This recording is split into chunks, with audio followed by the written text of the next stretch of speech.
everyone. I'm Donna Bush with your CIG TV News Update this Monday. We begin with highlights from Friday night's Scuba Diving Hall of Fame Awards banquet. The event drew hundreds of dive enthusiasts from the Cayman Islands and around the world. And Tourism Councillor Mr. Joseph Hugh talked about the importance of the event to the Ministry and Department of Tourism. This being our 14th year of doing this, shows a vision that our forefathers had and our pioneers in diving and the tourism had for the country. You know, we were one of the first islands in the region to implement a national conservation bill and to also implement marine parks and environmental zones, and that has paid off, and it was only natural that the Cayman Islands became the home to the Scuba Diving Hall of Fame, as it is one of the most prestigious dive destinations in the Caribbean, and that has all to do with our efforts to preserve the natural beauty and the ocean life around the island. And there are 3 local recipients of the Scuba Diving Hall of Fame award this year. They are Caymanian Frank Ebanks and Grand Cayman resident Mr. Rod McDowell, as well as resident of Little Cayman, Mr. Winston McDermott. He was also recognized, and they were joined by 6 international recipients. Again, the event is held by the Ministry and Department of Tourism each year. And speaking of tourism, whoever is crowned Miss Cayman come January next year will be a tourism ambassador for our islands. As we reported, the 10 contestants traveled to Cayman Brac last Thursday and had a fun-filled weekend. They spent time meeting the elderly on the sister island, doing an island tour and getting to know each other. Join us tomorrow when we bring you highlights of what was described as a great fashion show at the Aston Ruddy Center, where the young women took center stage.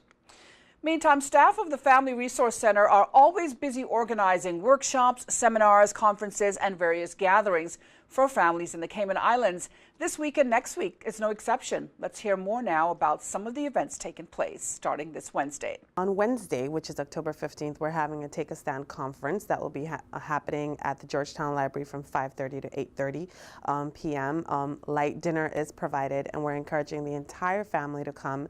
It's really important because we always talk about bullying as not just one person's problem, the victim, but everyone's problem. And so we're all a piece of this puzzle, you know, in our community.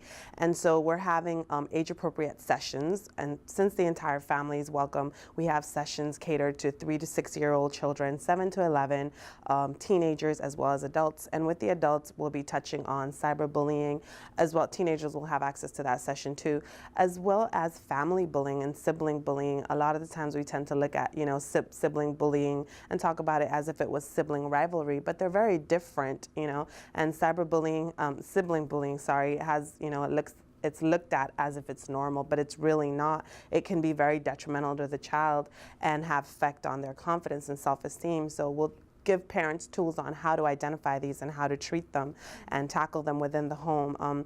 Kids from very early, I know for me, my 3-year-old is actually coming on this day because he'll be able to learn how to embrace each other's differences, and just teaching how to be upstanders from very early is really important. The 7 to 11-year-olds will understand more about the differences between good teasing, bad teasing. How do you address when somebody teases you, and what's the difference between teasing and bullying? So it'll be very informative, very interactive, and it's just going to be fun, a really good way in which we can increase awareness of this issue.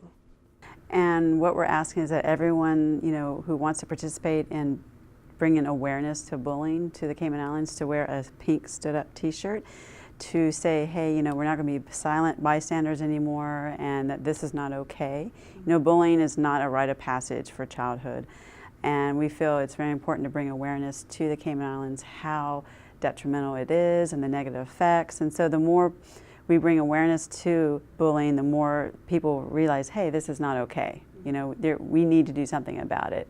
And so they can come to the Family Resource Center, call us, or email us. The t-shirts are only $10 and $5 for children. And we ask that everyone wear them on Friday, so there's a sea of pink in Cayman that day. And it's also, you know, recognized around the world that day. And it is International Stand Up to Bullying Month. So we're just recognizing Friday is Take a Stand Day, as they are everywhere else, so that everyone can unite in this message. Well, the quest to eradicate bullying in our schools and community and to educate the public on the importance of taking a stand doesn't end with those two events. Charmaine and Miles tell us about other events as well. We also have, we're joining with the Business and Professional Women's Club, BPW, on Saturday and taking part in their annual End the Silence Walk.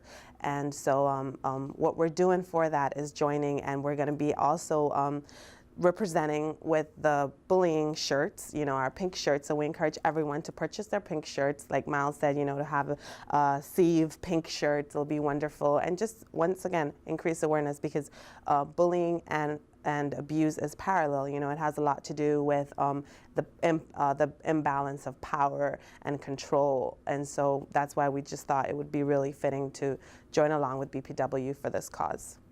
The 20th through the 25th, Z99, the Be the Difference campaign, who the Family Resource Center has partnered with, are bringing down the Smalleys, who's doing a presentation for the schools at the Family Life Center, who have generously donated the venue for the whole week. And they're going to be doing a presentation for the students grade 8 and up. And it's almost full. I mean, I think there are a few slots left because they're doing 2 presentations a day at 9 a.m. and 1 p.m. And Mr. Smalley was in the documentary Bully, which we did show at the Teen Leadership Conference last May. And they lost their child to bullying.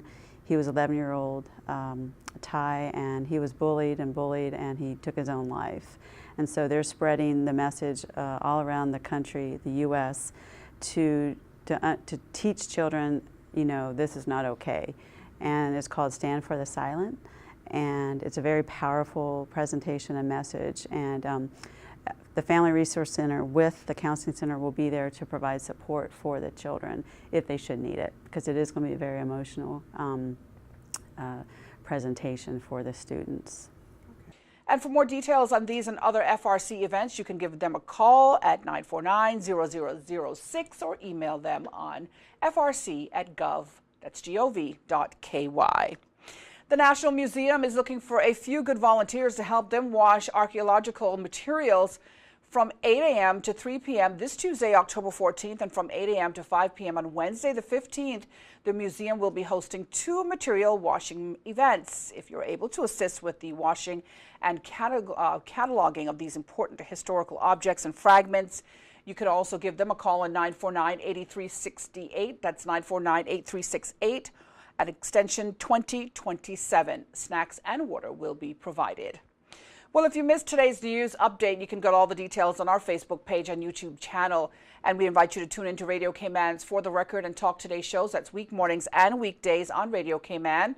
And you can watch For the Record only here on CIG TV on Monday and Friday nights rather, at 8 o'clock. As always, I'm Donna Bush, thanking you for joining us, wishing you a wonderful and safe night, and I'll see you back here again on Tuesday. Until then, bye-bye for now.